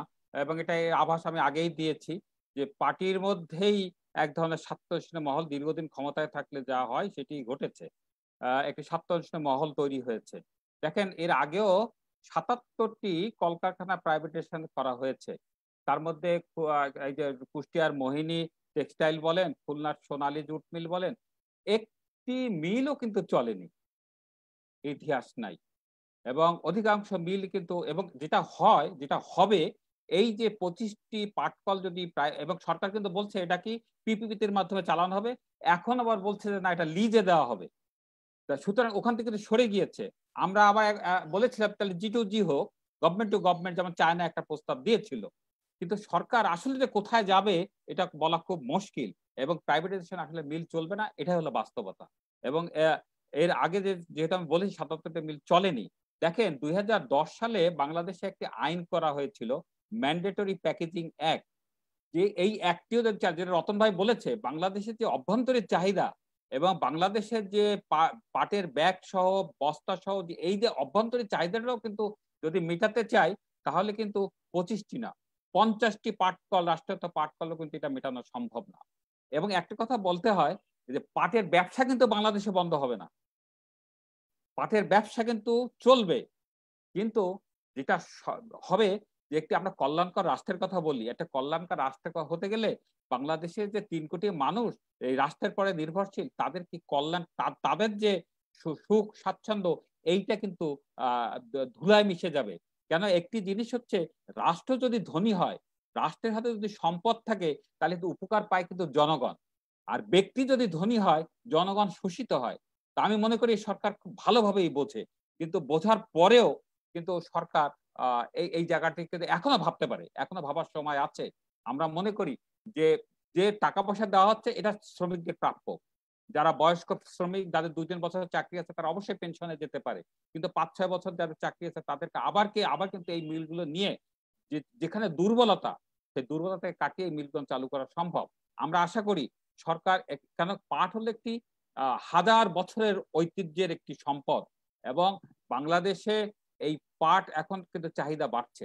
সরকার কিন্তু এই পাটের সাথে যারা জড়িত আছে তাদেরকে সবাইকে নিয়ে যদি জাতীয় ডায়ালগ করতেন যে আজকের পাটের এই সমস্যা আমি কেন চালাতে পারছি না, ব্যাখ্যা করা দরকার। এসকপ কিন্তু খুব ভালোভাবে কিছু প্রস্তাবনা দিয়েছে, রতন ভাই তার কিছু উল্লেখ করেছেন, যে মাত্র বেশি টাকা না, 10,000 কোটি টাকা হলেই কিন্তু এই পাটকল চালু করা সম্ভব। কিন্তু সরকার এখানে যাচ্ছে না, সরকার যাচ্ছে কিন্তু অন্য জায়গায়। সুতরাং এইটাকে আমি মনে করি যে একটি সরকারের মধ্যেই একটি অভ্যন্তরীণ স্বার্থান্বেষী মহলের প্রেসার এখানে কিন্তু কাজ করছে। আপনারা জানেন যে পাটমন্ত্রী নিজেই কিন্তু গাজী প্লাস্টিকের ব্যবসায়ী, তিনি তার মালিক। সুতরাং তার দায়টা কিন্তু অনেক বেশি তাকে এই পাটকল রক্ষা করার জন্য। এবং আজকে এই পাটকল রক্ষা করতে গেলে যেমন পাটমন্ত্রীকে আন্তরিক হতে হবে, এবং আজকের আমি মনে করি একটি জাতীয় ডায়লগ করা অসম্ভব, মানে অত্যন্ত জরুরি হয়ে গিয়েছে। তা না হলে যে এই পাটকলগুলো যে ধ্বংসের দ্বার প্রান্তে, ধ্বংস তো শেষ প্রেক তো সরকার পুঁতেই দিয়েছে, কিন্তু আমরা মনে করি এখন এখান থেকে উদ্ধার করা সম্ভব, এবং আমরা চাই পাটকলগুলো রাষ্ট্রীয়ভাবেই চালানো হোক, পাটকলের যে দুরবস্থা আছে সেটাকে দূর করা হোক, এবং যে শ্রমিকদের কল্যাণে, কেন এদেশের বঙ্গবন্ধু শেখ মুজিবুর রহমান ৭২ সালে কিন্তু তার নির্বাচন আগে ঘোষণা দিয়েছিলেন, তিনি বুঝেছিলেন যে পাটকল শ্রমিকদের স্বার্থ রক্ষা করতে পারলেই এদেশের অর্থনৈতিক চাকা ঘুরবে। সেই শ্রমিকদের স্বার্থ যদি রক্ষা না হয়, আপনি জানেন হয়তো যে প্রাইভেট সেক্টরের শ্রমিক কিন্তু শোষিত হচ্ছে, শ্রমিক মজুরি পাচ্ছে না, শ্রমিক ওভারটাইম তাদেরকে ওইভাবে দেওয়া হয় না, তাদের অন্যান্য কোনো বোনাস নাই, তারা কিন্তু মহিলাদের সঠিক তাদের কিন্তু যে ধরনের মজুরি পাওয়া দরকার, এখানে একটি পুরুষ শ্রমিক মহিলা শ্রমিক কিন্তু বৈষম্য তৈরি হচ্ছে। সেখানে কিন্তু শিশু লেবার সেখানে নিয়োগ করা হচ্ছে। সুতরাং এই জন্য সরকারের রাষ্ট্রীয় পাটকল থাকলে, রাষ্ট্রীয়ত পাটকল প্রাইভেট সেক্টরের পাটকলের সাথে কিন্তু চেক অ্যান্ড ব্যালেন্স করা সম্ভব। এটা কিন্তু অত্যন্ত জরুরি, এই চেক অ্যান্ড ব্যালেন্সটা। তা না হলে কি পাট ব্যবসা হবে, কিন্তু এই ব্যবসাটা যেমন একটি প্রাইভেট সেক্টরে চলে যাবে, শ্রমিক শোষিত হবে, এই ব্যবসাটা কিন্তু পার্শ্ববর্তী অনেক দেশ কিংবা অন্যান্য দেশে তারা কিন্তু লাভবান হবে। অর্থাৎ আমার দেশে পাট উৎপাদন হবে এবং এই পাটটি চলে যাবে অন্য দেশে। এবং একটি সবচেয়ে বড় ব্যাপার, দেখেন আমরা কিন্তু সারা চায়নায় কিন্তু এখন যে র জুট কখনো তারা কিন্তু রপ্তানি করছে না, তারা কিন্তু সেকেন্ডারি প্রোডাকশনে যাচ্ছে। তারপরে আমাদের দেশে প্রায় 250 মতো ডাইভার্সিফাই প্রোডাক্ট তৈরি করা সম্ভব। যে পাট আপনি রপ্তানি করলে ৬,০০০ টাকা আপনি টন বিক্রি করছেন, সেখানে কিন্তু আপনি যে সেকেন্ডারি প্রোডাকশনে গিয়ে অনেক বেশি লাভবান হতে পারে। আজকের বাংলাদেশে কিন্তু এই চিন্তা ভাবনা করা দরকার, সরকার কিন্তু এই পরিকল্পনা করা দরকার। আমি পারছি না, আপনার মাথা ব্যথা বলে মাথাটা কেটে ফেলবো, এটা কিন্তু কোনো সমাধান হলো না। কেন মাথা ব্যথা হচ্ছে, সেই মাথা ব্যথার সেটা কিন্তু সরকার বলছে না, লোকসানের কারণটা কি, লোকসান হচ্ছে বলছে, কারণটাকে চিহ্নিত করে তারপরে সেইটাকে শুধরানোর ব্যবস্থা করা উচিত। এবং এটা খুব সোজা, এটা একটা আন্তরিকতা দরকার। একটু আমি মনে করি বর্তমান সরকার একটি গণতান্ত্রিক সরকার, একটি স্বাধীনতার সপক্ষের সরকার।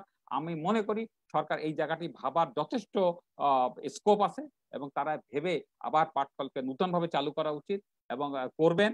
এবং শ্রমিকদের হাজার হাজার শ্রমিকদের যে দাবি, আমরা যেমন পাটকল আন্দোলন আমরা 14টি দাবি দিয়েছি, আমরা বলেছি যে পাটকলকে স্থানীয় পর্যায়ে, প্রশাসনকে স্থানীয় পর্যায়ে তাদেরকে শক্তিশালী করতে হবে। আজকের যদি আমরা প্রত্যেকটা মিলে যিনি এমডি আছেন তাকে দায়িত্ব দেওয়া হয় যে কখন পাট কিনবা, কখন তুমি প্রোডাকশনে যাবা, কত শ্রমিক লাভের দায়িত্ব তোমার, বছরের পর আমার তোমার কাছ থেকে উৎপাদন এতগুলো, যদি আমাদের যদি তার থাকে তার থেকে এত উৎপাদন আসবে, সেই উৎপাদনটা বুঝে নেওয়ার একটাই লাল ফিতার দৌরত্ব আমাকে বিজিএমসি কে কমাতে হবে। দরকার পাট মন্ত্রণালয়ের আন্ডারে আরো ছোট্ট একটি কম্পোনেন্ট করে এটাকে চালু করা যেতে পারে। সুতরাং আর শ্রমিকদের কথা বলছেন, যারা সিবিআই নন সিবিআই কথা বলছেন, সরকার যদি 90% দুর্নীতি করে, শ্রমিক বিজেএমসি যদি দুর্নীতি করবে 10 ভাগ, এবং সেটাও কিন্তু তারাই করায়, তাদের যে দুর্নীতি করার স্বার্থে এদের সাথে যোগ দেয়। এবং সেটাও কিন্তু আজকের যদি আমরা বলি যে সরকারের সাথে যেসব সিবিআই আছে তারা কিন্তু এক ধরনের এই প্রশাসনের সাথে দুর্নীতি করছে। সুতরাং প্রশাসন যদি সঠিক জায়গায় থাকে তাহলে কিন্তু দুর্নীতি করার সুযোগ পাবে না। আরেকটি মস্ত বড় ব্যাপার, একটি ভয়াবহ ব্যাপার, সেটা হচ্ছে সরকার যদি এখন সিদ্ধান্ত নেন যে পাটকল চালু করব, একটি সবচেয়ে বড় বাধা আগামীতে আসছে, এটা কিন্তু সরকারের বিবেচনায় নেওয়া উচিত এবং এক্ষুনি রোধ করা উচিত। স্থানীয় পর্যায়ে যে প্রশাসন আছে তারা কিন্তু এই পাটগুলো, যে মজুদ পাটগুলো কিন্তু তারা কিন্তু বেতন তারা কিন্তু বিক্রি করে দিচ্ছেন। সরকারি মিলের যে সমস্ত পার্টস, মূল্যবান জিনিসপত্র তারা কিন্তু বিক্রি করে দিচ্ছেন, তারা তাদের স্টাফদের বেতন দেওয়ার কথা বলে। এটা কিন্তু একটা ভয়াবহ ব্যাপার, এটা মোটেই হওয়া উচিত না। এটা কিন্তু সরকারকে এখনই এটা কিন্তু একদম বন্ধ করা উচিত। তা না হলে, এবং আপনারা জানেন খুলনায় eastern jute mill, crescent jute মিলে চুরি হয়েছে, কোটি কোটি টাকার মাল চুরি হয়ে যাচ্ছে। কিভাবে চুরি হয়, যারা তাদের বিরুদ্ধে কোনো ব্যবস্থা নেওয়া হচ্ছে না। আজকে দেখেন ঈদের বোনাস শ্রমিকরা পায়নি, বেতন শ্রমিকরা আজকে 5 মাস ধরে পাচ্ছে না, কিন্তু যারা মিলের সাথে যুক্ত আছে তারা কিন্তু বেতন বোনাস সহ সবকিছুই পাচ্ছেন। সুতরাং এই যে বৈষম্য, এটা সরকারকে দেখা উচিত এবং গণতান্ত্রিক সরকারের কাছে এটাই আমাদের একটি সচেতন নাগরিক হিসেবে কাম্য হবে। ধন্যবাদ ধন্যবাদ অ্যাডভোকেট কুদ্রা ভাই, আপনাকে ধন্যবাদ জানাচ্ছি, কৃতজ্ঞতা জানাচ্ছি ব্যস্ত সময়ে আমাদের সময় দেওয়ার জন্য। আমি যাব বাসুদের কেন্দ্র কমিটির সদস্য, সমাজতান্ত্রিক শ্রমিক ফ্রন্টের সভাপতি, সাবেক ছাত্রনেতা রাজীব কুমার রতন ভাই। রতন ভাই, আমরা দেখি যে পাট কল আসলেই চলে আসে আদমজি জুট মিলের নাম, আর আদমজি জুটের নাম আসলেই চলে আসে। আমাকে সঞ্চালক মহোদয়, আমাকে একটু ছেড়ে দিলে ভালো হতো। আমরা শেষ করে দেবো, আমরা আমরা আজকে অনুষ্ঠান খুব সংক্ষিপ্ত করব, রতন ভাইয়ের বক্তব্য পরে আমরা ছেড়ে দেবো। আমরা রতন ভাই একটা প্রোগ্রাম আছে। Thank you. রতন ভাই, আমরা জানি যে বিশেষ করে আধুনিক এরশাদ বিরোধী আন্দোলনে, স্বৈরাচার বিরোধী আন্দোলনে 1 মার্চ 1984 সালে আপনার তাজুল ইসলামকে শহীদ করা হয়েছে এই এই আধুনিক জুট মিলে। তো আমরা দেখতে পাই বিশেষ করে আধুনিক জুট মিলের এখন কি অবস্থা, এখন অস্তিত্ব নাই। কি বলবেন আপনি আপনার আজকে অনুষ্ঠানের শেষ পর্যায়ে এসে? ধন্যবাদ। আমি প্রথমে একটু মানে ধন্যবাদ জানাই আমাদের মাননীয় সাংসদকে, কারণ মাননীয় সাংসদ বিষয়টা তার আবেগে এবং তার উদ্বেগের সঙ্গে লক্ষ্য করেছেন যে পাট শেষ হয়ে গেলে আমাদের সামগ্রিকভাবে জাতীয় ক্ষতি হবে। এই বিষয়টা তিনি তার যথোপযুক্ত ফোরামে তিনি তুলবেন এবং লড়াই করবেন, সে প্রত্যাশা তার কাছে আমরা রাখি। আদমজি শুধু শেষ হয়েছে তা না, শেষ হয়েছে আমাদের মানে প্রতিবাদের ভাষা। যখন আদমজিটাকে বন্ধ করা হয়েছে তখন শ্রমিকরা বুঝেছে যে প্রতিবাদ করে আসলে বিজয়ী হওয়া যাবে না। ফলে মানে প্রতিবাদের মেরুদণ্ডটাকে ভেঙে দেওয়া হয়েছে। পাট শিল্পটাকেও একটা বড় ধাক্কা দিয়ে দেওয়া হয়েছে যে আদমজি দাঁড়াতে পারলো না, তোমরা দাঁড়াবে কিভাবে। এমনি করে একটা বড় ব্যর্থতা দিয়ে অন্যান্য ব্যর্থতাগুলোর পথ সূচনা করা হয়েছিল। আমি দুই একটা কথা বলে একটু শেষ করব। যেমন ধরুন, পাটের তো আমরা এক ধরনের সম্ভাবনা দেখেছি, এখন একটা নতুন সম্ভাবনাও তৈরি হয়েছে। সেটা কি, যে পাট কাঠি থেকে কিন্তু একটা উচ্চ মূল্যের অ্যাক্টিভেটেড চারকোল বা ছাই তৈরি হচ্ছে। এই ছাইয়ের একটা বিরাট বাজার তৈরি হচ্ছে। আমরা যে কার্বন পেপার ব্যবহার করি, ফটোকপির কালি, মোবাইল ফোনের ব্যাটারি, ওয়াটার পিউরিফিকেশন প্ল্যান্ট, এত শব্দ হচ্ছে কিসে? আচ্ছা, প্ল্যান্ট, বিভিন্ন প্রসাধনী সামগ্রী, এগুলো কিন্তু বিশ্বব্যাপী তার একটা চাহিদা আছে। ফলে পরিবেশের দিক বলি, বাংলাদেশের দিকটা যদি বলি, আর আরেকটা জিনিস যেটা আমাদের মাননীয় সাংসদ বলেছেন যে দুর্নীতিটা হলো, লুটপাটটা হলো, এটার বোঝাটা কে বহন করবে এবং কতদিন আমরা এটা বহন করব। তাহলে এই ছিদ্রটা বন্ধ করা উচিত। দুর্নীতির ছিদ্রটা কোথায় ছিল? বহন তো আমরা জনগণ করছি, আমরা ট্যাক্সের পয়সা দিয়ে আমরা ৬২,০০০ কোটি টাকা দিয়েছি না আমাদের ওই বিদ্যুৎ উৎপাদন না করে বিদ্যুৎ কেন্দ্রগুলোকে টাকা দেওয়ার জন্য। সেক্ষেত্রে এখানে ১০,০০০ কোটি টাকা কোনো টাকাই না সেই অর্থে যদি বলি। আর এর সঙ্গে যুক্ত আছে আমাদের মানে অতীত, আমাদের বর্তমান এবং আমাদের ভবিষ্যৎ। অতীত বললাম এই কারণে, আমাদের দেশের যদি বলি একটা দেশের জাতীয় প্রতীক কি, সেই প্রতীকের মধ্যে তো পাট পাতা আছে। ফলে আমাদের ন্যাশনাল সেই যে সিম্বল, এটারও তো একটা মর্যাদা রক্ষা করতে হবে। পৃথিবীর অনেক দেশ তো অনেক কিছু দিয়ে পরিচিত। ব্রাজিল শুনলে আমরা কফির দেশ মনে করি, আমরা শ্রীলঙ্কা শুনলে চায়ের দেশ মনে করি, বাংলাদেশটা শুনলেও মানুষ যেন পাটের দেশ মনে করে। সেইরকম একটা জায়গায় যাওয়ার সম্ভাবনা তো আমাদের আছে। গোটা দুনিয়াটাকে আমরা পথ দেখাতে পারতাম এবং নিজেরাও আমরা পথ চলতে পারতাম। তাহলে যে দুর্নীতির জায়গাগুলো, সেই দুর্নীতির জায়গাগুলো চিহ্নিত করে দূর করার কথা যেমন আমরা বলেছি, তার পাশাপাশি আমরা এটাও বলেছি যে পাট শিল্প আধুনিক করলে তার সম্ভাবনার কি কি ক্ষেত্র আছে সেটা নিয়েও আমরা একটা সম্ভাবনার দিক দেখছি। তাহলে সরকারের দায়িত্বটা কি ছিল? সরকারের দায়িত্ব পিপিপিতে যাওয়ার আগে অথবা লিজে যাওয়ার আগে অন্তত পাট নিয়ে যারা কনসার্ন ফিল করেন তাদের নিয়ে একটু কথা বলা দরকার ছিল। আমাদের জুট রিসার্চ ইনস্টিটিউট আছে, সেখানে তারা কত ধরনের পাট পণ্য তৈরি করার মানে গবেষণা করে বের করেছেন, সেটা বের করা। আমাদের পাটের আপনারা দেখুন, পাটের মধ্যে সেলুলোজ থাকে 70%, হেমিসেলুলোজ থাকে 15% এবং 10% থাকে লিগনিন। এখান থেকে চীনারা উদ্ভাবন করেছে যে এখান থেকে তার ভিসকস তৈরি করবে এবং বাংলাদেশ প্রতি বছর চীন থেকে প্রায় ১২০০ থেকে ১৫০০ কোটি টাকার ভিসকস আমদানি করে, অথচ ভিসকসটা তৈরি করা যায় পাট থেকে। ফলে আমরা যদি এই ভিসকসটা তৈরি, এটা এত দারুণ মিহি সুতার মানে উপকরণ, যেটার সঙ্গে তুলা মেশালে এটা খুবই উন্নত মানের কাপড় তৈরি করা যায়। আর ওই কার্পেটের কথা যেটা আমাদের শাহরিয়ার ভাই বলেছেন, কার্পেট নিয়ে বাংলাদেশে অনেক গবেষণা হয়েছিল। পাটের সবচেয়ে বড় দুর্বলতা ছিল পাটের উপর রং বসতো না। কার্পেটে মানুষ একটু উজ্জ্বল রং দেখতে চায়। আমাদের বিজ্ঞানীরা অনেক গবেষণা করে যে কারণে এর উপর রংটা বসে না, পাটের যে ন্যাচারাল ইয়েটা, সেটাকে যখন একটু দূর করে দিয়ে তখন রংটাকে স্থায়ী করলেন, তখন দেখা গেল যে পাটটা খুবই দারুণ। এতে করে দুটো সমস্যা, যে একটা হলো যে সিনথেটিক জিনিস ব্যবহার করার কারণে, ঘরের মধ্যে সিনথেটিক থাকলে ঘরের পরিবেশের উপর তার যে বিরূপ প্রতিক্রিয়া পড়ে, সেখান থেকে মানুষ মুক্ত হচ্ছে। আবার এটা যদি মানে ইয়ে করা যায় ডিসপোজেবল, 2 বছর 3 বছর পরে এটা ফেলে দিয়ে আবার নতুন একটা কেনা যাচ্ছে। পাটের পর্দাটাও সেই রকম। আমাদের কিন্তু এই সম্ভাবনাগুলো আমাদের বিজ্ঞানীরা তৈরি করেছিলেন, আমাদের চাষিরা উন্নত মানের পাট চাষ করেছিলেন। এবং জানেন এই পাট বাংলাদেশে কেন হতো?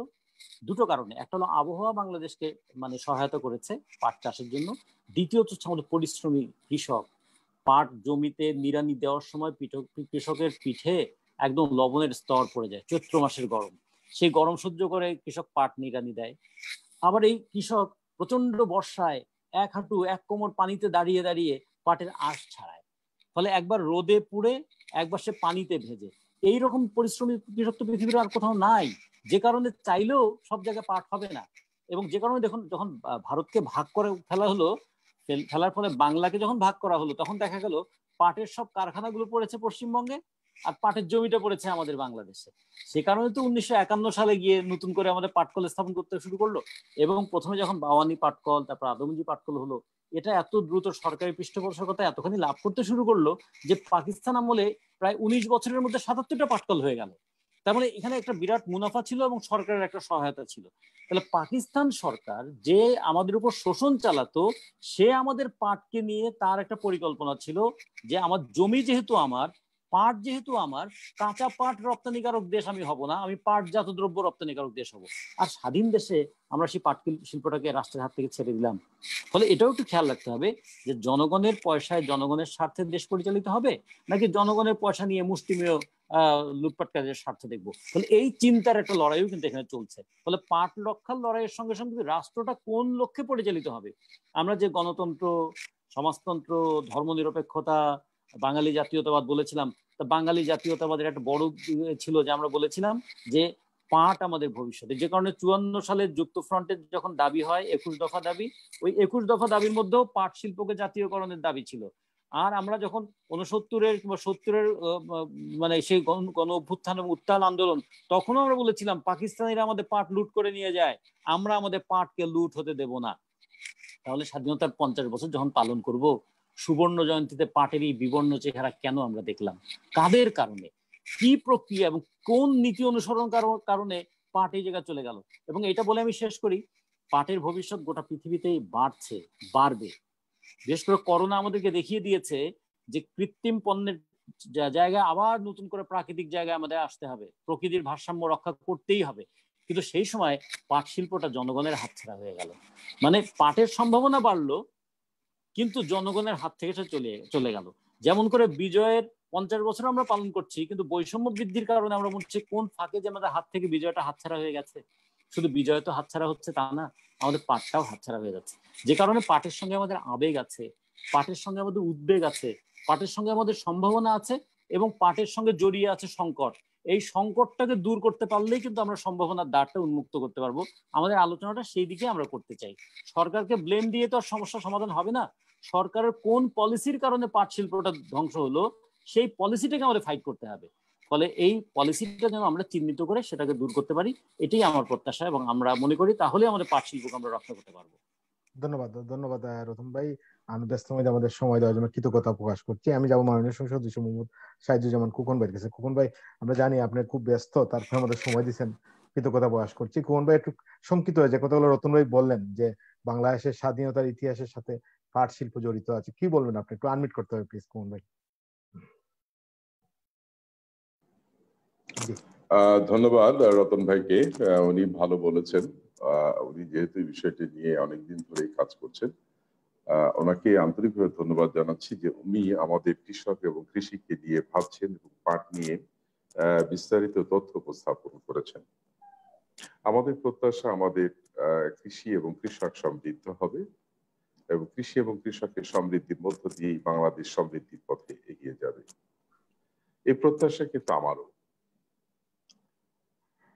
বাংলাদেশের বর্তমান প্রেক্ষাপটে গণপ্রজাতন্ত্রী বাংলাদেশ সরকারের সুযোগ্য প্রধানমন্ত্রী জাতির জনক বঙ্গবন্ধু শেখ মুজিবুর রহমানের সুযোগ্য কন্যা জননেত্রী শেখ হাসিনা এই দেশটিকে এগিয়ে নিয়ে যাওয়ার জন্য নানা ধরনের পরিকল্পনা হাতে নিয়ে কিন্তু কাজ করছে। সেই কাজের মধ্যে আজকে পাট শিল্প যে তার মধ্যেও রয়েছে। আমরা নিজেরাও এই দীর্ঘদিন ধরে, এই 2 বছর আমি সংসদ সদস্য নির্বাচিত হয়েছি, যদিও শিল্প মন্ত্রণালয় সংক্রান্ত স্থায়ী কমিটিতে রয়েছি, তারপরেও যেহেতু আমি কৃষক নিয়ে কাজ করি। কৃষক আমার ভোটার, তাদের কষ্টের কথা, তাদের নানান সমস্যার কথা দেখতে গিয়ে পাট শিল্পের কিছু খুঁটিনাটি বিষয় আমার সামনে উপস্থাপিত হয়েছে।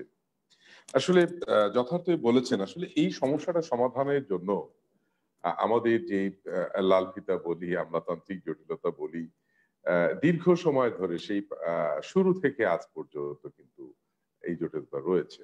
তারাও কিন্তু এই দেশের সন্তান, তারাও কিন্তু কৃষকের সন্তান। আজকে আজকে একটি শিল্প গড়ে তুলবার জন্য চারিদিকে হাহাকার। আজকে ব্যাংকগুলো অস্থির হয়ে পড়েছে, কোথায় টাকা বিনিয়োগ করবে, কোন শিল্পে বিনিয়োগ করবে, কোথায় শিল্পপতি উদ্যোক্তা তৈরি করা যাবে। নানা কাজেই কিন্তু আজকে আমাদের সরকারি বেসরকারি ব্যাংকগুলো কিন্তু তৎপর রয়েছে। আমরা আমরা আমরা দুঃখের সাথে লক্ষ্য করছি যে আমরা যাদেরকে দায়িত্ব দিয়েছি, বিশেষ করে রাষ্ট্রীয় কলকারখানাগুলো যারা পরিচালনা করে থাকেন, যাদেরকে দেশে বিদেশে নানানভাবে প্রশিক্ষণ দিয়ে এই কলকারখানাগুলো পরিচালনা করবার দায়িত্ব দেওয়া হয়েছে, অত্যন্ত দুঃখের সাথে লক্ষ্য, তারাও আমাদের দেশের সন্তান। কি কারণে লস হচ্ছে আজও কিন্তু আমাদের রাজনীতিবিদদের কাছে একটি অজানা রয়ে গেছে। কেন পারছি না, কেন হচ্ছে না, সেটি অন্য বিষয়। আমি একেবারেই নবীন সাংসদ, এই বিষয়ে আমি যেতে চাই না। শুধু আমি কুদরতি সাহেব আমাদেরকে যে কথাটা বলেছেন, আজকে যে লড়াই সংগ্রাম করছেন এই পাটকল রক্ষার জন্য, আমি ওনাদেরকে বলবো যে আমাদের প্রাণপ্রিয় নেত্রী মাননীয় প্রধানমন্ত্রী জননেত্রী শেখ হাসিনার প্রতি আস্থা রাখুন এবং আপনার অত্যন্ত ধৈর্য সহকারে আপনাদের এই পরিস্থিতিগুলো উপস্থাপন করুন। আমি আশাবাদী আমাদের প্রাণপ্রিয় নেত্রী যিনি কৃষি এবং কৃষকের ভাগ্য পরিবর্তনের জন্য নানাবিধ কর্মসূচি কিন্তু ইতিমধ্যে নিয়েছেন এবং এই পাট শিল্প সরাসরি কৃষকের সাথে সম্পৃক্ত। আমি বিশ্বাস করি তিনি নতুন কোনো সম্ভাবনার দ্বার আমাদের সামনে উন্মোচিত করবেন। তো সেই পর্যন্ত আমি আমাদের কুদরতি খোদা ভাইদেরকে বিনয়ের সাথে বলতে চাই, আপনারা আস্থা রেখেই আপনাদের কর্মকাণ্ডগুলো হঠকারিতামূলক না হয়ে গঠনমূলক ভাবে আপনারা এগিয়ে আসুন। দীর্ঘদিনের এই যে লাল ফিতার যে দৌরত্বের কথা বলছেন, এটিকে কাটিয়ে আমাদের জনগণের সম্পদ জনমুখী করে তুলবার জন্য জনগণের প্রতিনিধিদেরকে যদি ওখানে বসানো যায়, তবেই কিন্তু এটি রাষ্ট্রায়ত্ত প্রতিষ্ঠানগুলো লাভজনক হতে পারে বলে আমার মনে হয়েছে।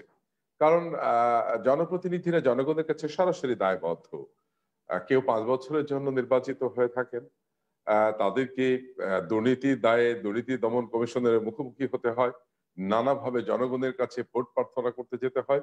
সে কারণে আমি মনে করি যে এই জায়গাগুলোতে যদি জনপ্রতিনিধিদেরকে এক্সিকিউটিভ পাওয়ারটা দেওয়া যায় এবং তাদেরকে প্রতিনিধি করা যায়, তাহলে এবং ব্যবস্থাপনায় থাকবে আমলারা, এক্সিকিউটিভ পাওয়ারটা দিতে হবে জনপ্রতিনিধিকে, তাহলে এটি মনে হয় কিছুটা বেরিয়ে আসা সম্ভব বলে আমার কাছে মনে হয়েছে। নট অনলি পার্ট, সব ক্ষেত্রে আমি বলতেছি, রাষ্ট্রায়ত্ত সমস্ত ক্ষেত্রেই কিন্তু এই দৌরাত্ম পরিলক্ষিত হয়। তো যাই হোক, এটি আস্থার একটি বিষয়। আমরা আস্থা রাখতে চাই আমাদের প্রাণপ্রিয় প্রধানমন্ত্রীর প্রতি। তিনি নিশ্চয়ই একটি ভালো কিছু আমাদের কৃষকের জন্য উপহার দেবেন, সেই প্রত্যাশা নিয়ে আজকের এই পাট বিষয়ক যারা আলোচনা করেছেন আমি আন্তরিকভাবে ধন্যবাদ জানাচ্ছি।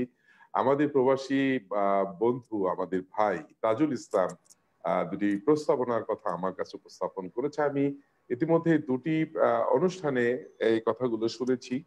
আমি ওনাদেরকে বলেছিলাম যে আমি বিষয়টি আমাদের মাননীয় প্রবাসী কল্যাণ প্রতিমন্ত্রী মহোদয়ের সাথে আলোচনা করে পরবর্তী কোনো এক অনুষ্ঠানে আমি বিষয়গুলো বলবো। কিন্তু অত্যন্ত দুঃখের সাথে বলতে হচ্ছে যে মাননীয় প্রবাসী কল্যাণ প্রতিমন্ত্রী, আপনারা জানেন যে করোনা আক্রান্ত হয়ে আছেন, অসুস্থ।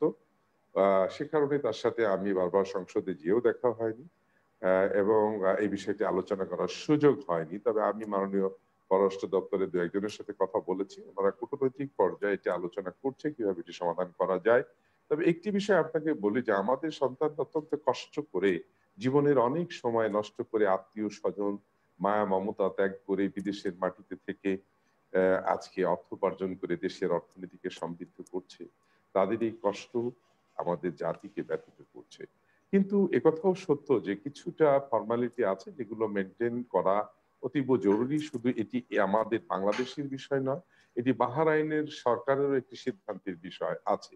সে কারণে কূটনৈতিক পর্যায়ে যে আলোচনাটি চলছে, আশা করছি যে আমাদের প্রবাসী ভাইরা যারা এই করোনা পরিস্থিতি কোভিড-19 এর মধ্যে দেশে ফিরে এসেছেন এবং ভিসার মেয়াদ শেষ হয়ে গেছে, যারা যেতে পারছে না, টিকিট পায়নি, নানা কারণে যেতে পারেনি, তাদের ইনশাল্লাহ একটা ব্যবস্থা হবে বলে আমি বিশ্বাস করি। আমাদের সরকার এই ব্যাপারে বিশেষভাবে কাজ করছেন।